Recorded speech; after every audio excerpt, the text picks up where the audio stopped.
हाँ, एक महात्मा बैठे थे समुद्र के किनारे। अचानक देखा, महात्मा तो बाद बने, एक संसारी आदमी बैठे थे। अचानक देखा कि एक आदमी ने कपड़े रखे और समुद्र में नहाने गया। एक लहर आई, उस आदमी का नामो निशान मिट गया, पता ही नहीं पड़ा।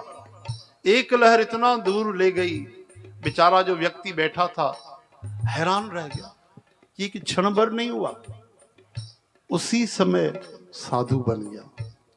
गीता प्रेस के ग्रंथ में ये घटनाएं जिक्र की गई। उसी समय महाराज साधु बन गया। दौलत माया कहीं गया ही नहीं, चला गया भगवान की शरण में, बड़ा भागवत भक्त बन गया। एक महात्मा बीच डगर जा रहे थे, रास्ते पे सोच रहे थे क्या करूं, भजन करूं या अभी पैसा कमाऊं भजन करूं। इतनी उम्र तो हो गई भैया, 40 साल, भगवान ने रोजी रोटी तो दे दी है।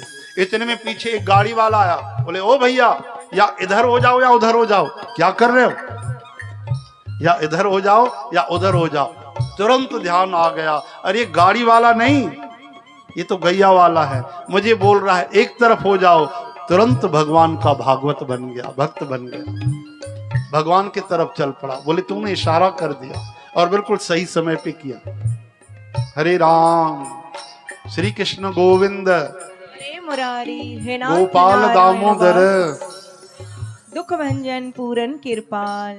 एक शोक देखे, एक किसी को देखा तो भीतर वैराग आना चाहिए, जिंदगी बदलनी चाहिए। इसीलिए शमशान की यात्रा बनाई गई, वरना तो 4 आदमी काफी हैं कंधा देने के लिए। हजारों क्यों जाते हैं, सैकड़ों क्यों जाते हैं, इसीलिए कि कुछ वैराग आ जाए। दीपक बुझते कितने देखे, पर अपना ख्याल कभी न रहा। हम सोचते हैं मरने वाले कोई दूसरे हैं, हाँ हम तो अजर अमर अविनाशी बैठे। लगता है उम्र गुजर जाए, 60 साल पार हो जाए, फिर भी लगता है मरने वाली कौम ही दूसरी है, मरेंगे दूसरे, हम थोड़ी ना मरेंगे। हरे राम।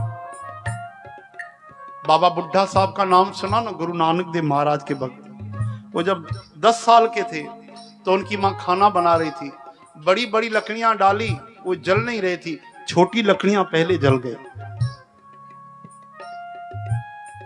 रोने लगे, गुरु नानक देव महाराज को कहने लगे बाबा जी मुझे साथ ले लो। अरे बेटा तू तो छोटा है, क्या हो गया, क्यों बोल रहे हो? नहीं मैं घर नहीं रहना चाहता, मैं आपके साथ बंदगी करना चाहता हूँ। अरे हुआ क्या? बोले आज मेरी माँ खाना बना रही थी, मैंने देखा कि बड़ी बड़ी लकड़ियां जल नहीं रही थी, लेकिन छोटी लकड़ियां पहले जल गई। तो उम्र का क्या भरोसा। सतगुरु राजी हो गए, मस्तक पे हाथ फेरा, बोले तू है तो बच्चा 10 साल का, बातें तो बूढ़ों जैसी करता है। इतने में माता पिता खोजने आ गए, बोले हमें बचाओ, हमें मोह माया में नहीं फंसना। सतगुरु ने कहा जैसी बातें करता है चल वैसा ही हो जा। 10 साल का बच्चा बूढ़ा हो गया। बोलो गुरु नानक देव की। बूढ़ा हो गया, नाम ही पड़ गया बुड्ढा बाबा, नाम तो कोई और था, बुड्ढा बाबा नाम पड़ गया। और वहीं से यात्रा शुरू हो गई।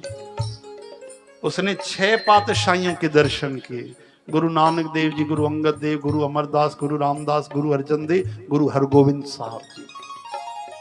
आहा, एक अगर दृढ़ निश्चय हो तो जिंदगी बदल देता है, वरना तो सब काम रोज होते हैं। हरे राम।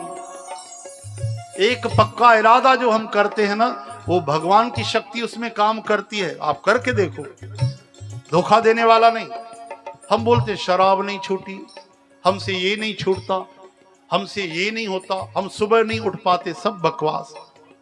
गीता में भगवान कहते हैं अर्जुन जो पक्का इरादा किया जाता है, दृढ़ निश्चय, उसमें मेरी ताकत रहती है, कोई करके तो देखे। हरे राम। ये बहुत बड़ी पढ़ाई करने वाले टॉपर, ये डॉक्टर इंजीनियर बनने वाले पहले पक्का इरादा करते हैं हमें पढ़ाई करनी है, हम पढ़ाई करें, हम पैसा कमाएं उसके लिए, लेकिन भगवान के भक्ति के लिए, प्रेम के लिए कभी इरादा नहीं करते। एक विचार कर लो, दृढ़ निश्चय कि मुझे इतने घंटे रोज भक्ति करनी है, मुझे एक अध्याय गीता का पढ़ना है तो पढ़ना है, लाखों रुपए छूट जाए, एक इरादा ऐसा कर लो। सत्संग करना है तो करना है, बस नाम लेना है तो लेना है, कीर्तन करना है तो करना है। फिर देखो आप, वो आपका दृढ़ निश्चय काम भगवान करेंगे, उसको पूरा भगवान करेंगे। हरे राम।